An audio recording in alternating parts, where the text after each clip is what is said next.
50 reasons की वास्तुशास्त्र क्यों काम नहीं करता है और कैसे उसे हम ठीक कर सकते हैं। डे 29 में हम जानेंगे पर्सनलाइजेशन। इसका बेसिक मतलब क्या है कि जब आप वास्तु के अनुसार घर बना लेते हैं लेकिन आपका जो पर्सनल रूम है वो आपको दिखना चाहिए, यानी आपको डिपिक्ट करना चाहिए। इसका बेसिक मतलब क्या है कि अगर एक एग्जाम्पल ले तो अगर आप एक स्पोर्ट्स पर्सन है तो जिस स्पोर्ट्स में आप काम करते हैं, जिसमें आप खेलते हैं, उस स्पोर्ट्स में जो सबसे टॉप पर्सन है उनके आप फोटोज लगाइए, आइडल्स लगाइए या छोटे स्टैचूज लगाइए। इससे क्या होता है, बार बार उनको देखने से आपके ब्रेन में एक पैटर्न्स क्रिएट होता है कि आपको उनके जैसे बनना है या उनसे अच्छा बनना है। ये बेसिकली क्या है, ये फॉरेन में बहुत ज्यादा यूज किया जाता है। यानी अगर अमेरिका की बात करें तो वहां पे बहुत सारे के वॉल्स में आप देखेंगे मोटिवेशनल कोट्स है कि आपको जीवन में बड़ा सक्सेसफुल बिजनेसमैन बनना है, एंटरप्रेन्योर बनना है, स्पोर्ट्स पर्सन बनना है या एथलीट बनना है। इससे क्या होता है कि जब बार बार उसे आप नोटिस करते हो तो आपके ब्रेन में एक इंप्रेशन क्रिएट होता है कि आपको कुछ करना है। जब आपके अंदर जोश कम हो जाता है, आपको मूड नहीं होता है, तब उसे देखने से आपके अंदर एक इग्नाइशन क्रिएट होता है, एक फायर एलिमेंट क्रिएट होता है, जिससे आपकी जो फोकस और डिटर्मिनेशन है वो काफी ज्यादा बढ़ जाएगा।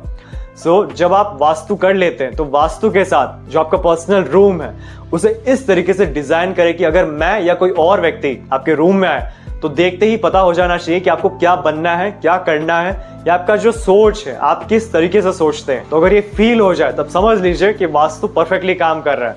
यानी बेडरूम्स सही दिशा में बनाइए और उस बेडरूम में अपने रिलेटेड जो भी सामान है, जो भी मोटिवेशनल कोट्स है, उन्हें जरूर प्लेस कीजिए, क्योंकि बार बार उन्हें नोटिस करने से आपका जो मैनिफेस्टेशन है, जो यूनिवर्स को आप सिग्नल देते हैं, वो जीवन में चलना शुरू हो जाएगा। तो आप ये नोटिस जरूर करेंगे। ये वास्तु का ही पार्ट है कि आप अपने सराउंडिंग्स को इस तरीके से डिजाइन करें कि जब आप आबास्तान करें, यानी वहां पे जब आप बैठते हैं, कोई भी काम करते हैं, तो बार बार उन चीजों को देखने से आपके ब्रेन में एक इंप्रेशन क्रिएट होना चाहिए। वो इंप्रेशन आपको फॉरवर्ड देता है, यानी आपको जीवन में एक पुश देता है जब आप लो मूड फील करें। पर्सनल जो रूम है उससे भी इस तरीके से डिजाइन करें कि वो आपकी विशेस को रिप्रेजेंट करे, आपके ड्रीम्स को, आपके एम्बिशन को रिप्रेजेंट करे कि जीवन में आपको ये हासिल करना है, ये कुछ बनना है, कुछ करके दिखाना है।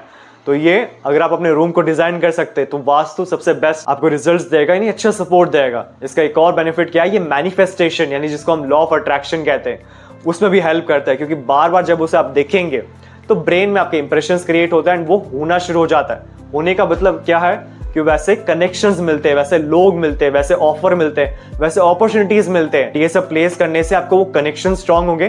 फिर आपके कर्मास पे डिपेंड करेगा, आपकी मेहनत, आपके हार्डवर्क पे डिपेंड करेगा कि कनेक्शन मिलने के बाद क्या आप उससे मेहनत कर रहे हो, क्या आप उसकी ग्रैब कर रहे हो, क्या उस पर आप काम कर रहे हो। अगर कर रहे हो तो सबसे बेस्ट आपको रिजल्ट्स मिलेंगे, और नहीं कर रहे हो तो वो लॉ ऑफ अट्रैक्शन 2 या 3 बार मौका देगा, फिर वो मौका देना भी छोड़ देगा।